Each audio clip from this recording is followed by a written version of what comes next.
the radical, fundamental principles of freedom, rational self-interest, and individual rights. This is the Yaron Brook Show.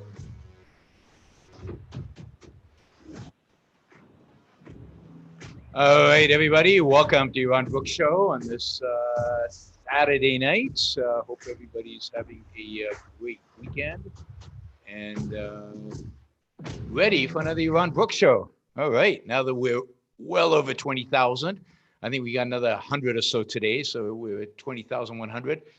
I promise I'm not going to keep keeping score until we get to another milestone at least, and then we'll start keeping score again. And I promise to stop bugging you on Twitter and everywhere else to subscribe. But just in case you're listening to this and you have not subscribed yet, go do it now. And don't forget, of course, to like, share, and do all the fun stuff. All right. Today, we basically got a open Q&A going. We've got a number of people on the phone, and I expect we'll probably get a few more. We've got 3 people right now. We might get a few more as we move through the show. I think there are 2 or 3 more people who said they would call in. We will see. And of course, this is a great time for you to prepare your Super Chat questions, and I'll be taking Super Chat questions on pretty much anything. So those of you who are $25 supporters a month, got a phone number, a Zoom number to call in, and that's who we'll be taking questions from primarily today, but don't forget the Super Chat as well. All right, we've got Ian. I can see his name. The other 2, I'm just going to have to use your area code to identify you, at least initially, until I get your names, because I don't have them there. I've got you all muted right now, but I'll unmute you as we go through this. You know what? I haven't turned on my lights. The lighting here sucks. Okay, here we go. All right, that's much better. I look much better, although my hair's a mess. All right, let's jump into it. Ian, you were here first, so you wanna ask the first question? Let me see if I can unmute you. For some reason, you might have to unmute yourself. Can you unmute yourself? There we go. Hello? Yeah. Okay. All right. So here's my first question. So I've noticed that a lot of notable Greek and Renaissance figures were multidisciplinary. So Yep. A lot of them seem to be pioneers in art, science, mathematics, etc.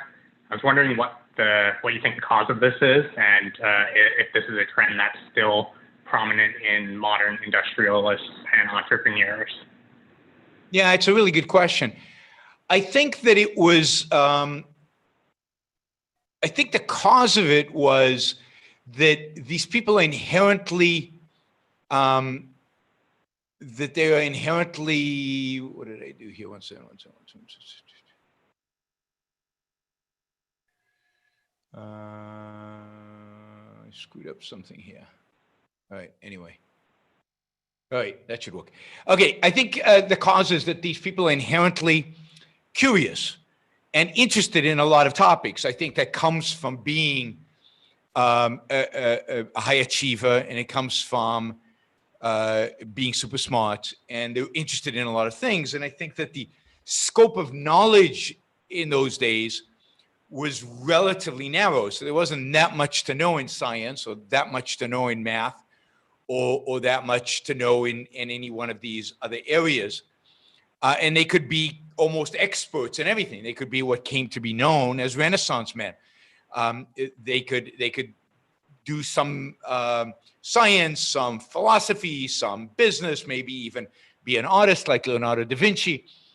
And but that requires 2 things. It requires real genius. It requires real ability to be able to be good on a scope like that and not just be a dabbler. And it requires that knowledge be, limited.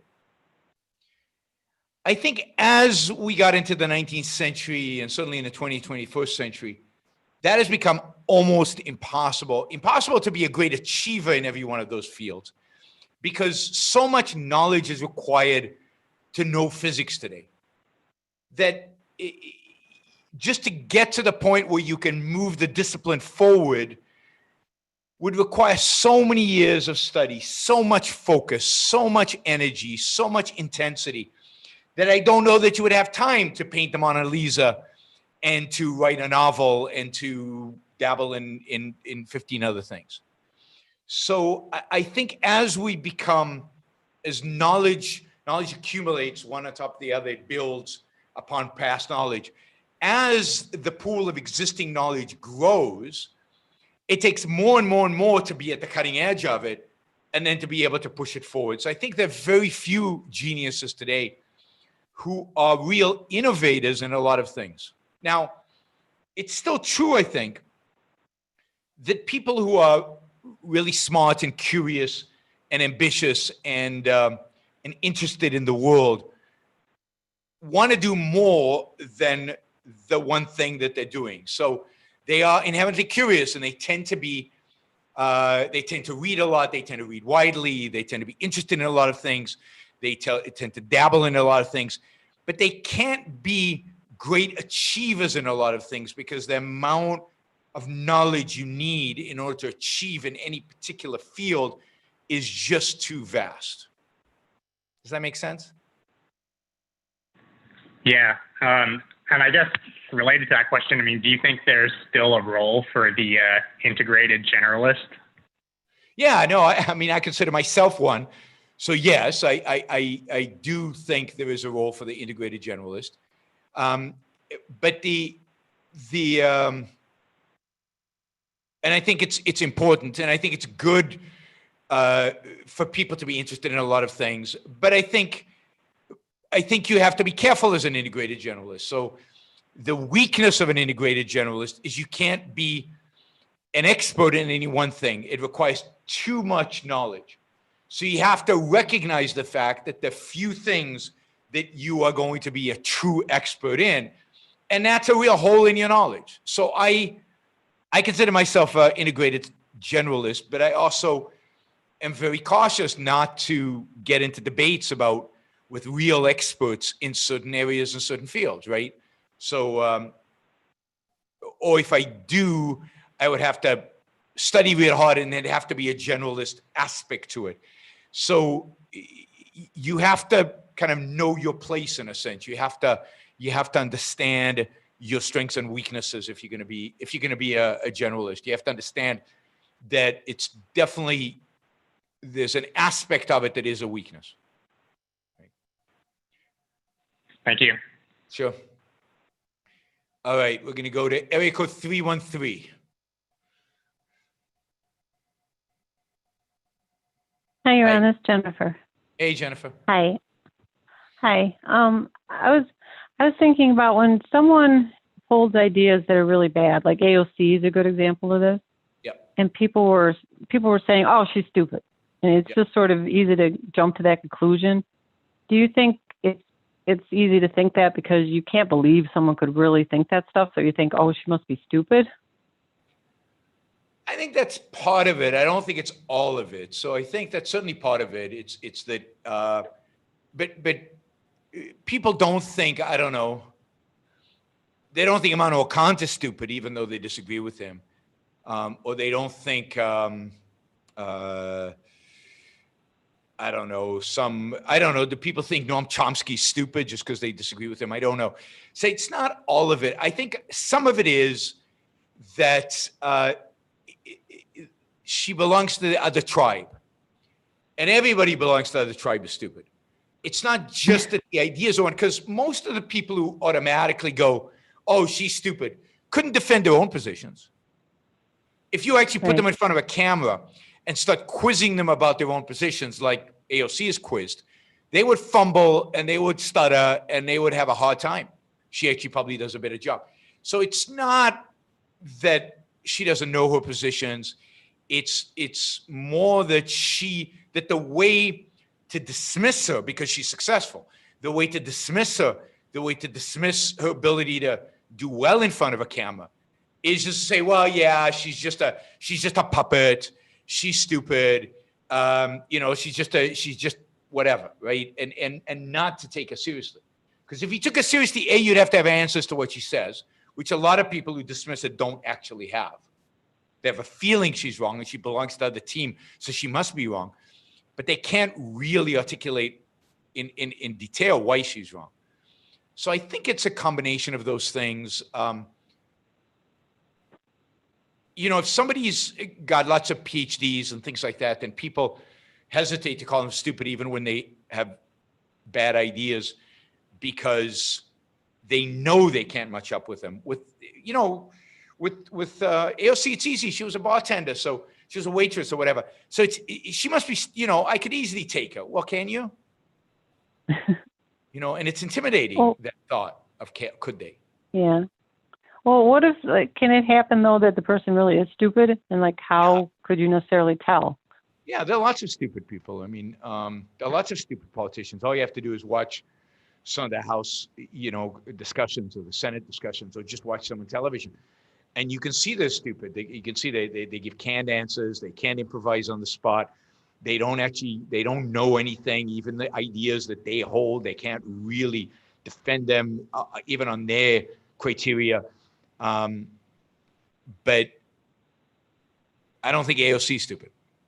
I mean, she might be. Right. I just don't think she is. She doesn't give me that impression when she's on television or when I see her interviewed or so. She's wrong, but she's fast on her feet. She's ready for the questions. She pivots to her advantage. She manipulates the interviewee, and she's got it down. She knows exactly what she wants to convey, and she's got that down. So yeah, you have to really think it through and not just use that as a blanket statement. If someone's wrong, they're stupid. Because I see a lot of people just jump to that without thinking it through properly. That's right. I think that's right. And it's okay. Thank you.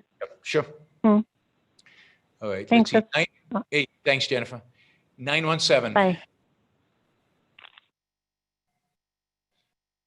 All right, you're unmuted. Hey, Yaron, it's Andrew. Who's this? Hello? It's Andrew. Oh, hello? Hi, Andrew. Yeah, I can hear you now. Hey.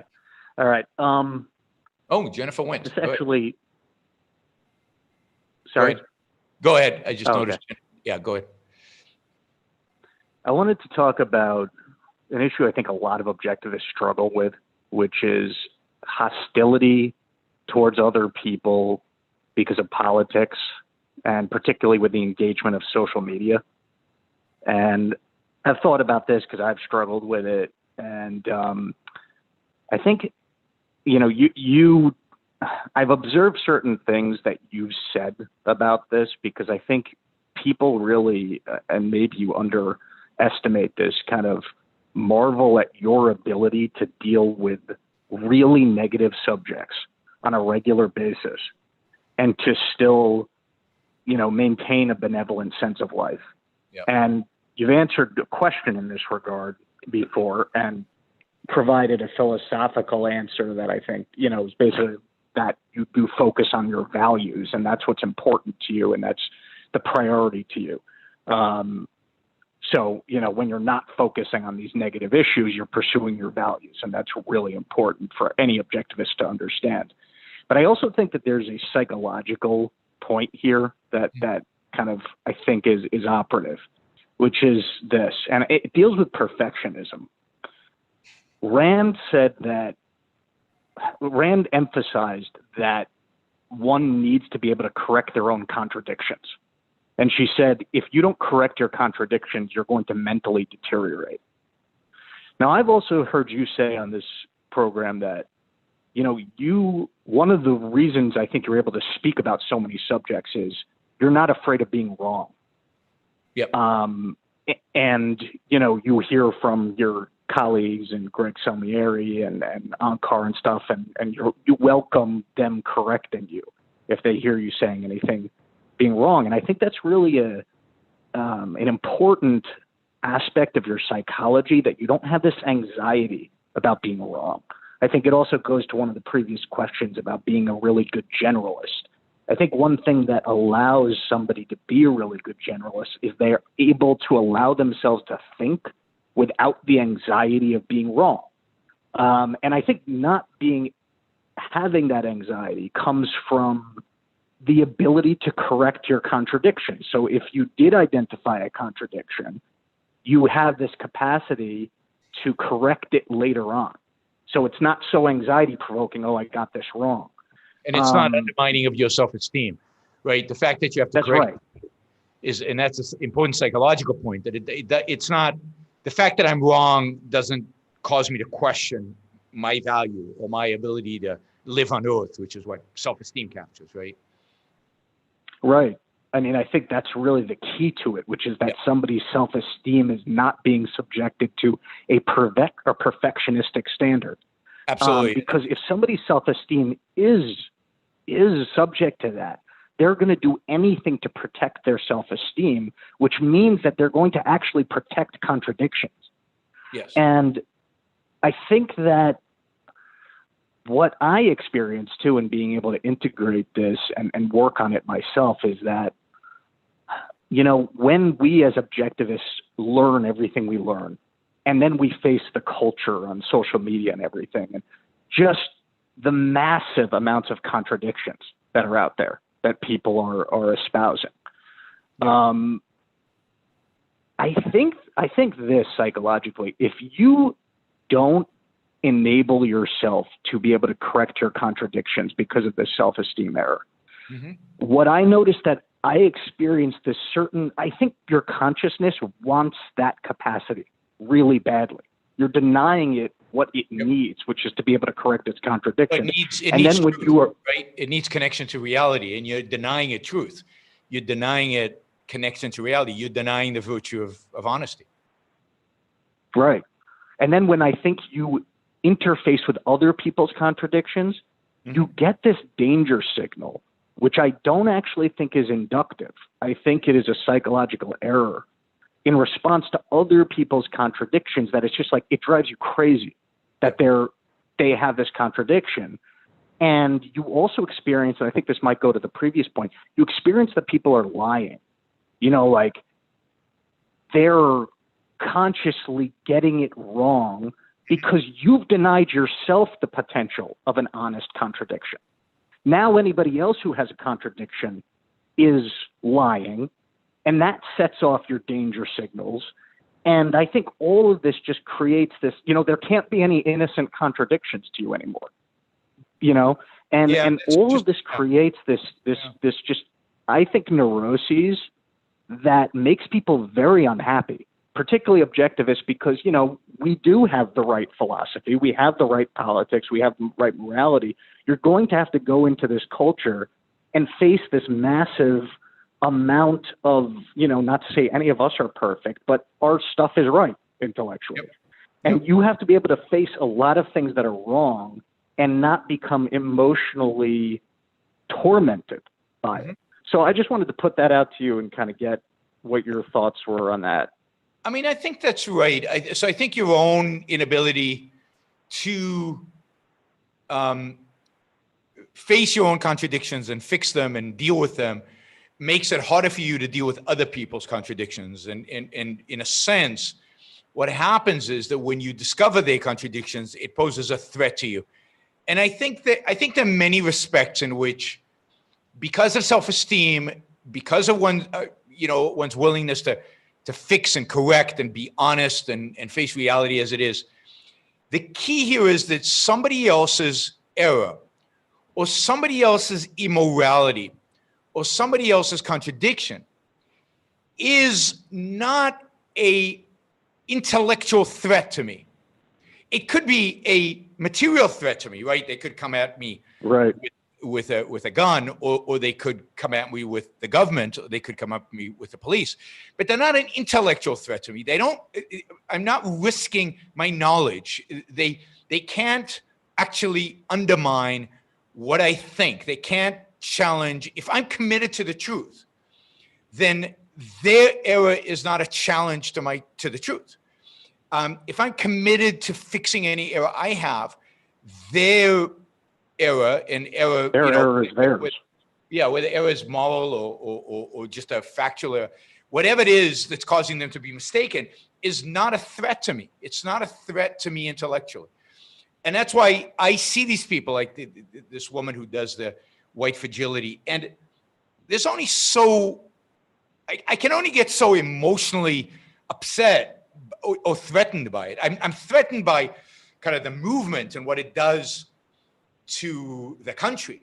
But I'm not threatened by the ideas. The ideas are just, I mean, they're really dumb, and that's it. And here's why they're really dumb. So it doesn't, it's like, I'm removed.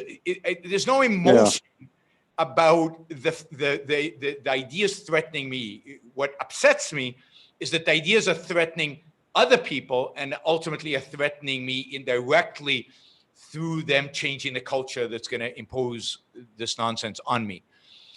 So I think it's a combination of self-esteem, and of course, at the end of the day, it's all self-esteem. But it's the self-esteem is driven by the ability, the willingness, and the ability to always challenge your own premises, to always be willing to fix and correct and change, and by the recognition that because you stand on solid ground, somebody else's ideas are not a real threat to your ideas.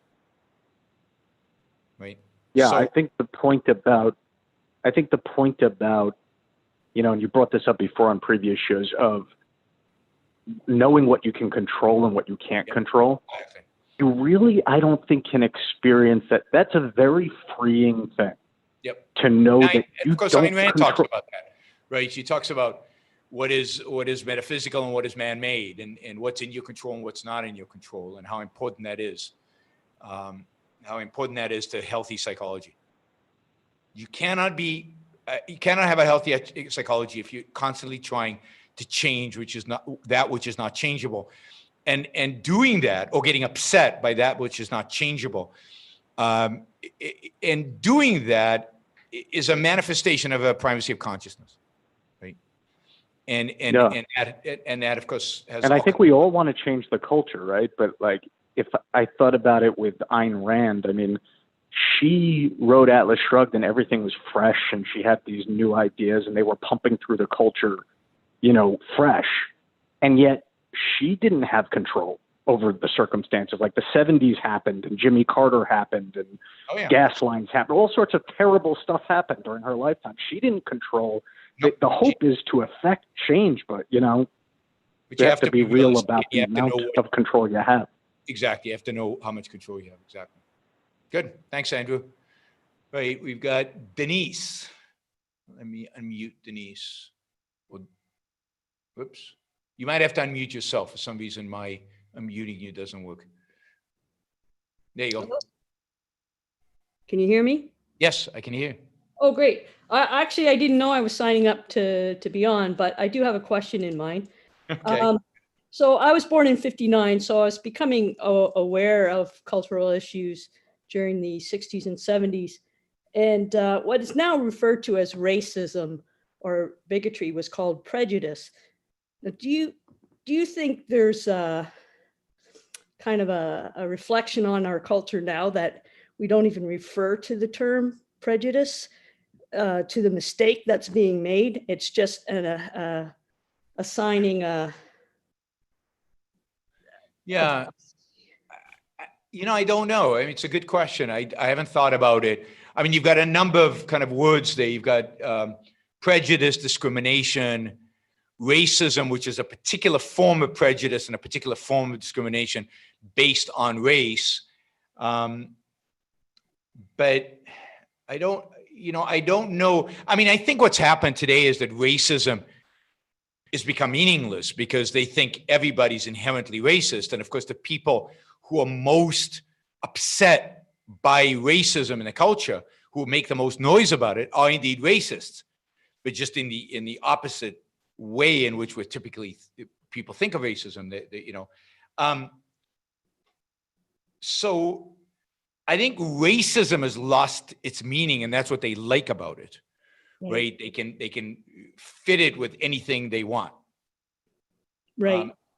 And I'm trying to think if you could do the same thing with prejudice. I mean, prejudice is I guess, discriminating against somebody based on something superficial. Would you say that's right? That's what prejudice means? I'd have to look Well, at the dictionary it definition. means to prejudge, and I think it gave instructions when you explain to them you shouldn't prejudge somebody by a superficial. That's exactly what you said. But I thought there was more instruction then than now. It's a label. I mean, it could be. I mean, that's an interesting thought that I haven't thought of. But certainly, racism now is being used in such a way as to make it almost an anti-concept, because it doesn't mean anything. If you say you're racist just because you're white, just the very fact that you're white makes you racist, then the concept doesn't mean anything anymore.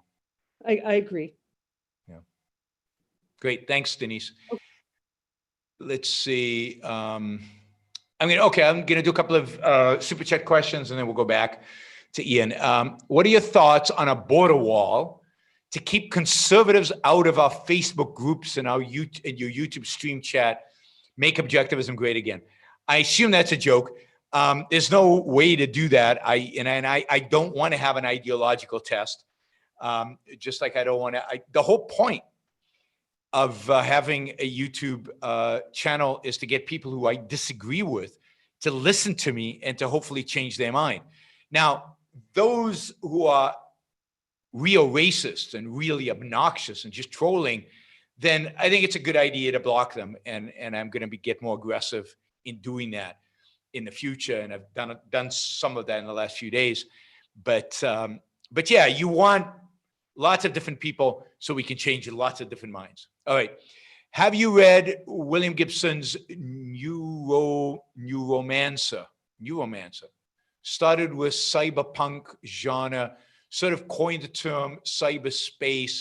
My vote for a review. No, I haven't read it. I don't even know what it is. I assume it's a book, novel, fiction, nonfiction. I don't know.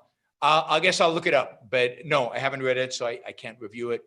All right, let's do another one. Hi, Yaron. There was an article in the Atlantic recently that argued that CLOs today are as dangerous as CDOs, credit collateralized debt obligations. CLOs are collateralized loan obligations. Remind me what a CLO is. What's your opinion about them? So I'll just say I never thought CDOs were that dangerous, right? I know the world thought it, and this is during 2008, 2009. CDOs are, these are basically insurance policies, if you will. It was, where you basically bought an instrument where you got paid if the bond that the instrument was related to went bankrupt, defaulted, right? Went away. So, let's say you owned the bonds of IBM, but you were worried that in an extreme situation, IBM could go bankrupt, and your bonds will be worth less than the face value. So the face value is $100; they'd be worth something less. You bought a CDO, and what the CDO gave you is it guaranteed credit default swap. That's right. So it's different than CLOs. Credit default swaps is what I'm describing. We'll get to, so let me finish the credit default swaps, because I think that's what people consider dangerous in those times. So I'm not sure where the CDO, I assume you mean CDSs. So the idea was that the CDS would pay you the difference between what you could collect in bankruptcy and between the face value of the note. So you got the difference. And in normal times, they're relatively cheap. And then as the firm approaches bankruptcy, they become more and more and more expensive. And, you know, a lot of people issued these before the financial crisis. And then the risk was that when the financial crisis happened, a lot of these companies were going to go bankrupt. And when they went bankrupt, there would be these massive obligations that everybody who issued the CDSs would have to pay out. And that a lot of firms would go bust because of that. This is why and I'm blanking on the name of the insurance company now, that got bailed out right after Lehman Brothers was allowed to go bankrupt. Within 24 hours, the insurance company was bailed out because they had held on their balance sheet massive amounts of CDSs, right? Massive amounts, AIG. AIG, thank you, Jennifer. Massive amounts of these credit default swaps. Now, I always thought that the actual risk involved in everybody, now it's complicated because people, these things can be leveraged, and there's also all kinds of complications that make these credit default swaps much more sensitive to declining markets and lower bond valuations and everything like that. People have to, their margin calls, people have to put up collateral to make sure that they can make that payment. And as the bond price goes down, even though the company's not bankrupt, the amount of credit, the amount of money they have to put aside grows. And people were afraid that these companies would become bankrupt because they couldn't deal with all of this. And I always thought the risk was exaggerated. The risk was exaggerated. And yes, some companies might have had to go bankrupt. Maybe Goldman Sachs, who wrote a lot of these CDSs. Maybe others, but Lehman Brothers had just gone bankrupt. So what's the deal with another investment bank going bankrupt? I thought it was exaggerated in order to justify bailouts, in order to justify bailing out certain players in the market. And I always thought people always exaggerated their size by quoting the market as the total value of the bonds that these CDSs, in a sense, were insuring. But they weren't insuring the total value. They were insuring only the part that you couldn't collect in bankruptcy, only the difference, which is a significant small amount. Anyway, and it was unlikely that everything was going to go bankrupt. I think it was exaggerated then and provided an excuse for government to go bail out a bunch of people that they shouldn't have bailed out or that they could have dealt with differently. And I think the same thing is probably happening today with CLOs. I'm not as familiar with what is going on in the CLO market right now. So, but I suspect that it's the same kind of idea. These loans are guaranteed in some way. A lot of the loans are going to go bust. So what? So people will go bankrupt. They made, in a sense, a bad investment. The people who sold these CLOs, who are guaranteeing these loans, are going to lose money. Let the market play out. As usual, I'd rather let the market play out and suffer the consequence of that than have a massive amount of bailouts and protecting some and picking winners and losers and all of that, which I think ultimately does more harm than good. I hope I answered that question, although I'm a little rusty on my derivatives. I haven't really thought of them in a while. All right, let's go back to Ian. Yeah, go ahead. Oh, okay. All right. So I was wondering if Bitcoin qualifies as money under Rand's definition. So my understanding is no, as it's not intrinsically backed by actual unconsumed goods. Yep. It's only de facto backed by goods, in that people create the goods or provide services, then they get paid in cash, then they exchange that cash for Bitcoin, thereby in some cases tying the Bitcoin back to an actual unconsumed good. And then as a kind of tangential or related question, is it possible for money to be backed entirely by unconsumed services instead of unconsumed goods? No, I don't think so. So I don't think Bitcoin's money, or at least it's not good money. I mean, if you use money as a medium of exchange, then certainly some people are using Bitcoin as a medium of exchange, and therefore they're using as if it is money. Just like the paper we have, I don't have any paper in my pocket, but the paper we have, the dollars we have, are not real money. In a sense, they're not good money. They are money that is exchanged and is used as money, but it is not market money. It's not good money. It's not real money in any sense, because it, like Bitcoin, is not anchored to anything. It's not anchored to any real good. It doesn't have a fixed value. Its value constantly fluctuates based on people's whim with regard to Bitcoin. So Bitcoin has no value other than the value that people are willing to give it to it in any point in time. And they can't really do any kind of rational estimate of what it's for, because they don't know what they'll be able to buy with it tomorrow. It doesn't have any fixed exchange rate with anything. Good money has a value in and of itself. So its value is in and of itself. So gold is good money. And you know, in history, other things have served as money that had a fixed price.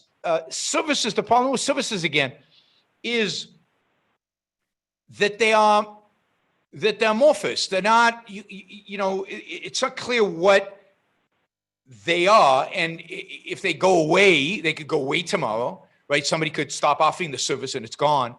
The beauty of gold is that it's a thing. It's a metal. Almost all this metal that's ever existed is still in existence. People don't throw it away. They don't, you know, there's some at the bottom of the ocean from sunk ships. But other than that, all the quantity of gold we've ever discovered is still with us, right? And we discover new gold, but we discover it at a very slow rate. It's not, you know, so we don't get this huge flood of new money coming in artificially. And the rate at which we discover new gold is typically related to the rate of increased productivity, because it has to be manufactured, it has to be produced, so it's related to productivity. And indeed, prices are related to productivity. So it has this great balancing act. Not to say that gold has to be money, but it has to be something like gold, something that has a value even if it stopped serving as a medium of exchange. The problem with paper money is it has no value if suddenly we can't use it as a medium of exchange. Bitcoin has no value if suddenly people aren't willing to trade it. Gold has a value. People have always valued it. It's pretty. It can be used for jewelry. Today it can be used for electronics. It has a purpose beyond money. Can't just be medium of exchange. It has to be more than that. And that's why it has to be some kind of physical thing. And it might be a different physical thing other than gold in the future. Who knows? So that's why I would like to see a competition in money, and let's see which money wins out, which money is the best. All right, thanks, Ian. Andrew?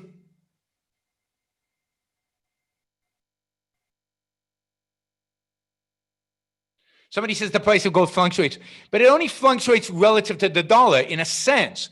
The value of gold is not fluctuating much. What's fluctuating is the value of the paper money you have.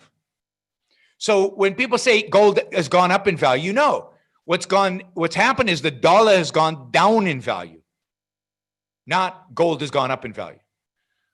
So it's what are you measuring? Gold is a fixed, and then everything else fluctuates relative to it.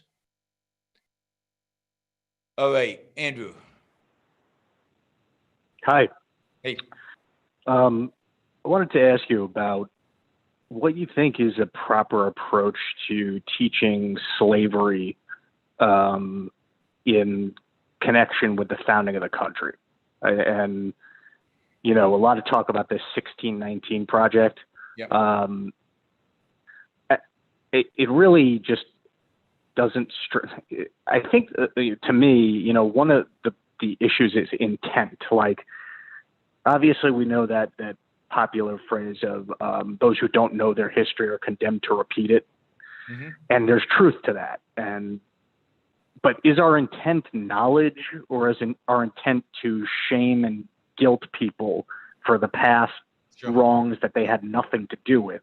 Sure. You know, I'm really against the latter, obviously, and I'm sure you are too. So how does one rationally approach the fact that there was a past atrocity, but not kind of reformulate the founding of this country to be slavery instead of freedom? Well, I think one has to recognize and has to teach that there is a contradiction at the founding of the country. That is, that slavery did pose a contradiction, a moral contradiction, a political contradiction, to the principles on which the founders were aiming to create a country. So they were aiming to create a country in which all men are equal. They were aiming to create a country in which we're all equal in rights, in liberties, in freedom. And yet they didn't. And we have to recognize that they didn't, and that there was a contradiction. They knew it. If you read Jefferson, if you read Adams, if you read Hamilton, if you read Madison, they knew there was a contradiction at the heart of it. They knew this contradiction would have to be settled. They hoped that it would be settled peacefully, but I think they suspected it wouldn't. And at the end, that contradiction got settled violently in a civil war. But there was a contradiction. We founded a country on these principles, and then we violated the principles immediately. And that is, in a sense, an original sin. You can't escape the fact that this country has, at its origins, some sin. It doesn't wipe out the goodness. It doesn't wipe out the virtue. It doesn't wipe out the achievement. But it does recognize the fact that they made a mistake, or they committed an error. And that error was evident to them because it was an immediate, almost self-evident contradiction between what's written in the Declaration of Independence and what they actually did. So it's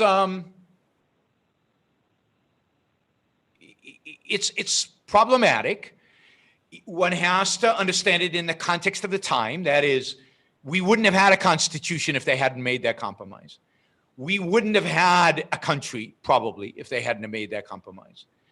There would have been bloodshed back then. Maybe it would have been better to have it in the 1780s than to have it in the 1860s. But there would have been bloodshed. It would have, because the South was so committed to slavery. And they did the best that they could to establish a country as free as it could be. But that inherent contradiction had to play itself out. And contradictions can exist. Ayn Rand teaches us that. You have to resolve them. They have to get undone. And the Civil War was a way to undo that. Of course, the contradiction it's never been fully undone, because then we got Jim Crow law and we got all the discrimination in the aftermath of the Civil War. And then we got a civil rights movement, but the civil rights movement actually instituted racism in a different form. So we've never gotten rid of racism in this country. And that is a real problem. And it really does need to be dealt with. But it needs to be dealt with honestly, straightforwardly, in a way that nobody is willing to deal with it today. Nobody is willing and to. Can it be dealt with, Yaron, in terms of, can it also be dealt with not just by shaming people about wrongs and treating and emphasizing the wrongs, but emphasizing the rights?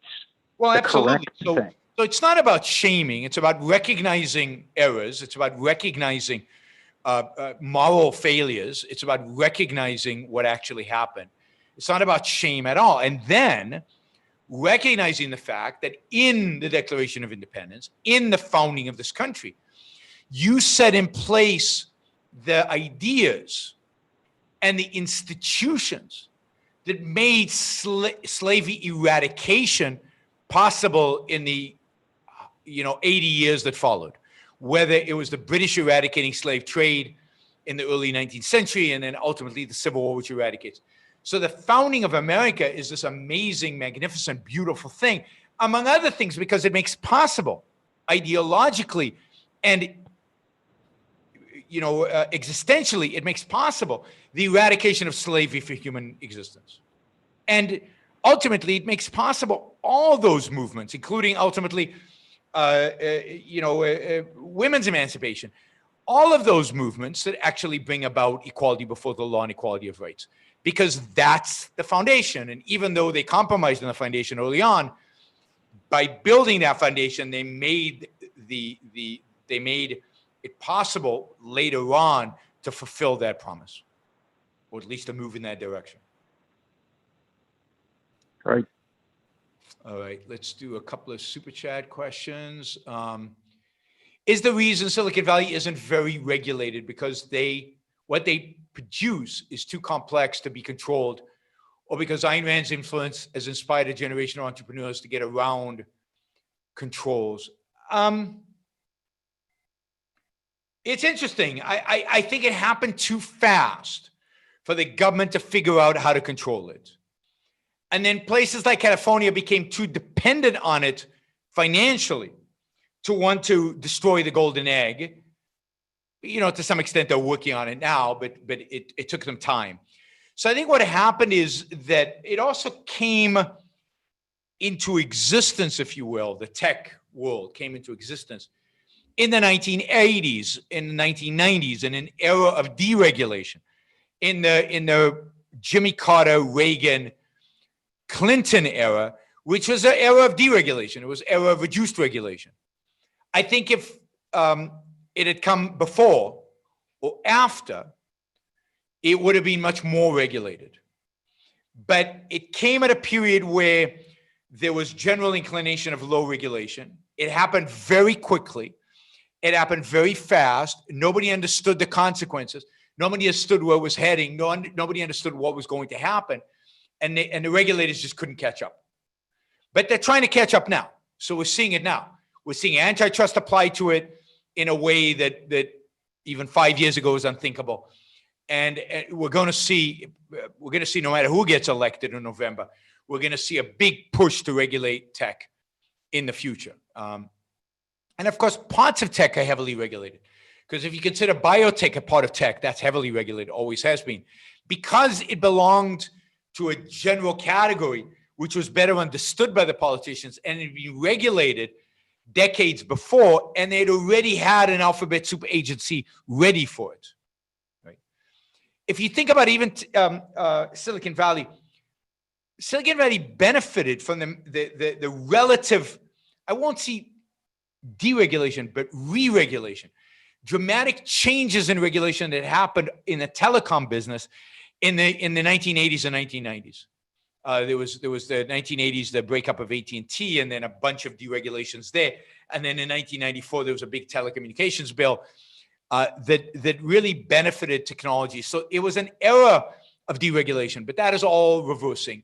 Now, it's also true that Silicon Valley was started by a generation that had grown up on Ayn Rand, that had grown up on ideas of leave us alone, let us do our thing. We don't want government stay away. And it grew up with that attitude very much so. If you look at the founders of Silicon Valley, so many of them were influenced by Ayn Rand. It's quite astounding the degree to which he's already have an impact on our culture through them. You know, so yes, I think that also played a role. How can anyone hate reason and individualism? Well, if one is afraid of using one's reason, if one is committed to emotions, then reason is a threat. Reason is scary. Reason requires thinking. Reason requires focusing. Reason requires commitment to facts, but facts are uncomfortable. You don't want the fact. You're scared of the fact. And you hate reason because of that. And of course, who reasons? Well, individuals reason. Those smart people over there, those geeks, those people who think, those people who build, those people who create. I can't do that. I'm too afraid to do that. So I hate them. I hate the very idea of individualism. I want to huddle here in my little tribe and feel safe and protected. So I think it's quite easy to hate reason and individualism if you're scared of life, scared of the world, scared of facts, scared of reality. I think fear is a big, big motivator. And it's a consequence of viewing your emotions as what's important. If you think emotions are important and you grew up where your emotions were coddled, your emotions were cultivated, and you weren't taught to think and you weren't encouraged to think, then I think you fear thinking and you hate it. What is the link between Immanuel Kant and quantum mechanics? Well, I don't know that there's a link between Immanuel Kant and quantum mechanics. I do think there's a link between Immanuel Kant and the sum of the philosophical interpretations of quantum mechanics. I think Immanuel Kant makes it possible to come up with a more bizarre philosophical interpretation of quantum mechanics. Something can be in two places at once at the same time, or we cannot know place, and I think it's velocity, place and velocity. We cannot know. Metaphysically cannot know. Well, that wouldn't surprise Kant. So yeah, and I'm not going to get into this because I'm certainly not an expert on interpretations of quantum mechanics. But it strikes me that the more bizarre interpretations of physics, generally, that make physics into a mathematical game, detached from a reality, that interpret physics as something in a different dimension that we cannot know in some deep way, all have to do with Kant's philosophy. But to really answer that question, here's where I'm going to say I'm a generalist and I don't know. You'd have to ask a philosopher of science, and I'm not one. So that's a good example of where expertise, specialization is definitely required. Definitely required. All right, we'll do one more round with Ian and Andrew. Ian, your turn.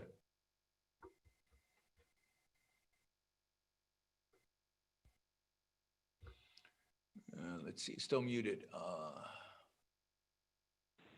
There you go. Okay. I have two. I don't know which one to ask. All right. So in today's context, why should I choose to vote instead of all the other things I could do with that time? I don't know.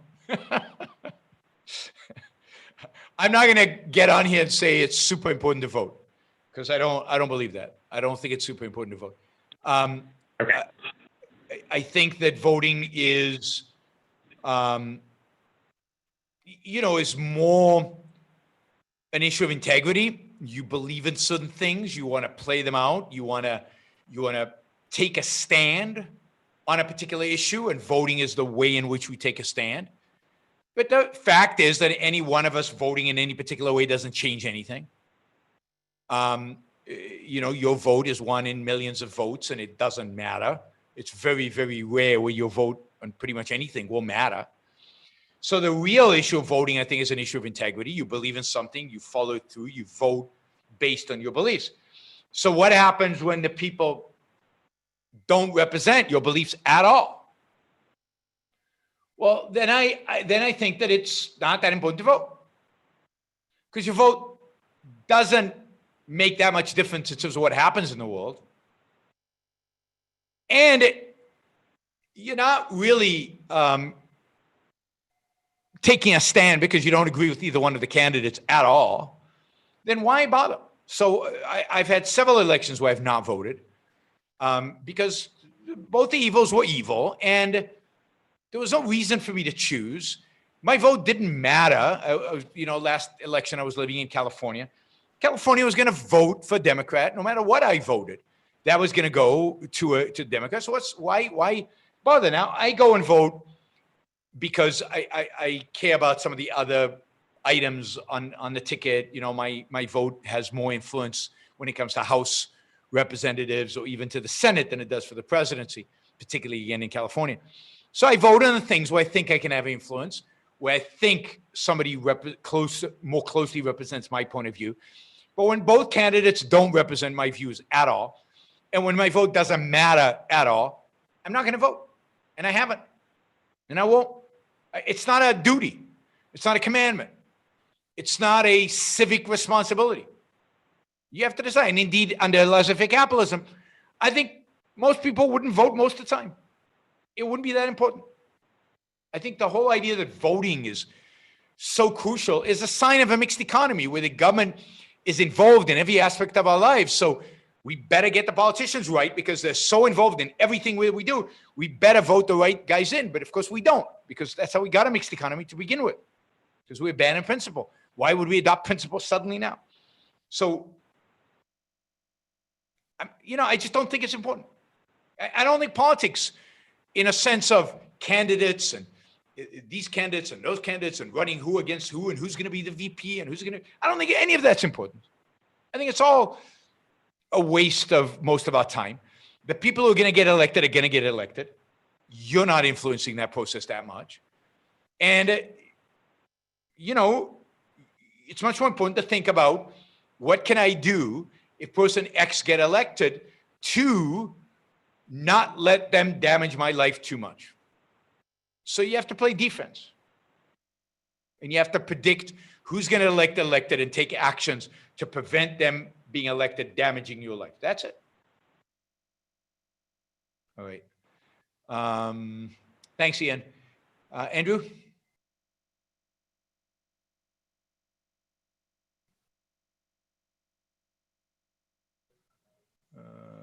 There you go. Hello? Yeah, go ahead. Okay.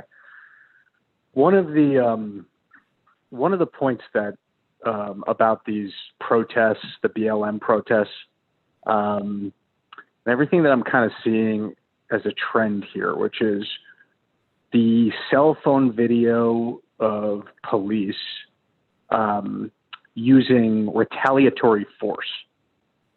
I think society, because we're so messed up philosophically, like doesn't have a firm grasp on when force is good and when it's bad, and that retaliatory force is good in response to violence, and it's a proper role of government. And I think some of these plans, these ridiculously absurd plans that are getting floated around to redo police departments so that you use social workers instead of police officers. I mean, I'm not saying it's all bad, but a lot of it is detached from reality, is an attempt to kind of eviscerate retaliatory force. And it strikes me as kind of an anarchistic vibe. And I'm trying to square that, and that goes to my question of at the same time, we have almost tyranny going on with respect to economics, where just more and more things are coming under bureaucratic control. The welfare state's getting bigger, the regulatory state's getting bigger. And yet there's also this kind of anarchistic vibe that's forming. So do you see those as contradictory, or do you see some relationship there as to how those elements are forming in the culture? Yeah, I mean, I think that anarchy is the precursor to authoritarianism. That is, the anarchistic element cannot survive. It plays itself out very quickly, and people resort to, well, this is nuts. We can't have this. So what we need is order, not the kind of order we had before the anarchists tried to dismantle the police, but a proper order. Because how did they ever get into that position? We need to really impose order on what's going on now. And the anarchists will accept that, because the anarchists, you know, after they've thrown some rocks and blown some windows and everything else, they're like standing there and they don't know what to do. What do then?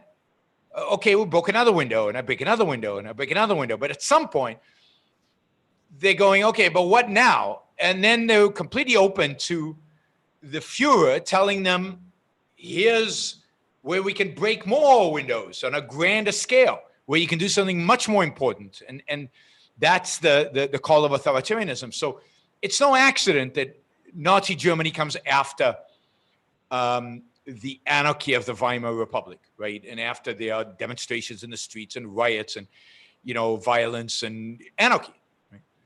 And to some extent, communism in Russia rises after it's clear that the government that has replaced the Tsar cannot keep control of the streets. They cannot keep control of what's going on in the streets. They cannot govern. They cannot impose their will, because there's anarchy in the streets. So the communists come around and say, yeah, we can provide order. And they provide order. So anarchy always leads to the provision of order. Now, I don't think it's an accident. How come there is an anarchy? How come there is an anarchy in economics? Where think about economic crises as a form of anarchy, right? So think about economic crises as things are going down, people are losing their jobs, companies are shutting down. What are we supposed to do? And in a sense, leaving the market to do it, in a sense, not really, but in a sense, it would be people projected as, oh, that would be anarchistic, right? We need to do something about that because we can't tolerate anarchy. So to do that, we impose all these regulations and controls and manipulations and Fed and all this stuff. And always, the great expansion of government power in the realm of economics comes after a crisis. Whether that crisis was the collapse of the banking system in 1907, and we got our Federal Reserve after that, or we got the Great Depression, so we got the New Deal, or the kind of anarchy in the streets, but also the beginnings of inflation and the sense that a free economy was destroying kind of the environment. And if you let things free, everything would just grow out of, craziness would happen. You needed to regulate, you need to control, we need the EPA, we need all these agencies to limit, to control, to put order into things because the marketplace is chaotic. And people confuse the marketplace with anarchy. They're not the same thing. But the response is often the same. And the response is the desire for order, the desire for regimentation, the desire for authority. Somebody needs to stop all this competition. It's wasteful. We need one company to produce one widget, So it's all of that. It's people who can't deal with uncertainty, right? And people who can't deal with change, and people who can't deal. And sometimes the change is bad, like when it's literal anarchy in the streets. And sometimes the change is good, like, technological change or environmental change or things like that, or economic change. Yeah. That answer it? They kind of want to control the constructive aspects of society. Yes. And want to decontrol in destructive aspects of, I would say, human but they don't want to decontrol forever, right? So there's no question in my mind that the answer to Black Lives Matter is going to be some authoritarian message. And that the Black Lives Matter ultimately is susceptible to that and open to that because they're a dead end and they know they're a dead end. So whether the answer to it is some kind of authoritarianism that is somehow connected to being Black, I don't know. But, and of course, we know that BLM is authoritarian, right? They don't tolerate anarchy within their ranks. So if you disagree with one of the leaders of BLM, you're immediately canceled. You're immediately dismissed. You're immediately relegated to the side, right? So within the anarchy, there's already built-in authoritarianism. You have to be anarchistic only in our direction, right? So if you're an anarchist in a different direction, we don't accept you. So the anarchy always devolves into some form of authoritarianism. Can I just ask just one more follow-up on it? I mean, what we've seen Trump do has been totally feckless. But do you see the fact that what the Republicans are doing right now is not bringing any law and order? They just keep on screaming law and order.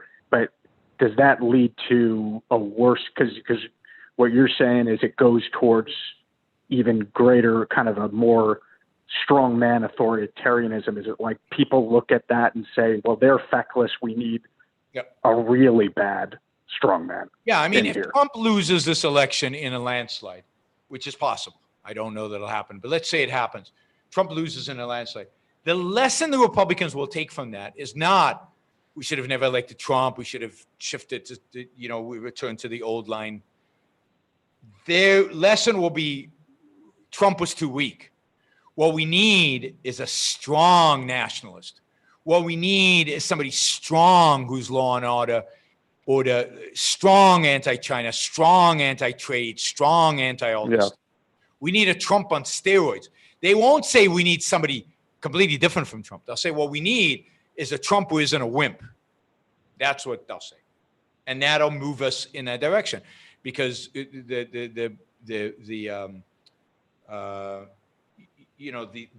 Democratic administration is going to be pathetic.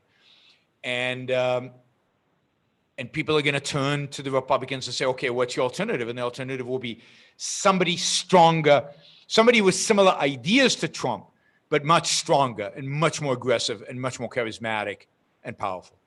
That's my prediction. Yeah. Great. Thanks, Andrew. All right, let's take some super chat question, then we'll call it a night. If a 40-year-old has consensual intercourse with a 16-year-old, is he still a child molester? Are statutory rape laws irrational? So the burden of proof here would be on the 16-year-old or the 40-year-old. If the 16-year-old wants to be treated as an adult, she would have to go in front of a judge and get emancipated. So the idea of having, what do you call it, legal age laws is valid, but there has to be an out, because some 16-year-olds are just as mature as some 18-year-olds. And some, so a 16-year-old should be able to ask for emancipation based on some objective criteria of adulthood. And don't ask me what those would be, but you'd have to come up with those. So the 16-year-old would have to be emancipated. If she's not, and she doesn't want to be emancipated, and if her parents don't want her to be emancipated, then yeah, you as a 40-year-old have committed statutory rape. Now, I don't, depending on the penalty should be adjusted to the circumstances. But if you're a 40-year-old, you have to behave responsibly around young women. And if they are younger than 18, then yeah, you should be prosecuted, again, unless the young woman or her parents have opted out in front of a judge in a real way. But for a 40-year-old to have sex with a 16-year-old is morally very questionable, given the kind of personality a 16-year-old can have, and what values that could represent for you. And I think there is an important role for government to protect children. And at 16, you could very well be a child. You might not be, but then they would have had to have chosen not to be a child.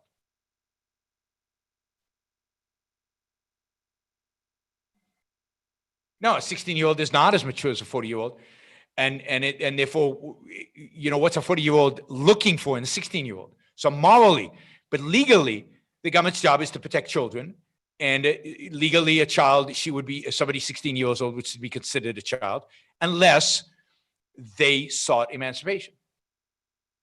Now, I know a lot of 16-year-olds who have sex with I don't know, men in their 20s. And the guys in their 20s are taking a risk.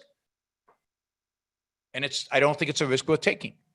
And if a girl who's 16 is committed to having sex with somebody who's over 20, then she should, in all fairness, emancipate herself. She should take herself out of the law. Now, I don't know if that's possible today, but it should be in a free society, because people do mature at different ages.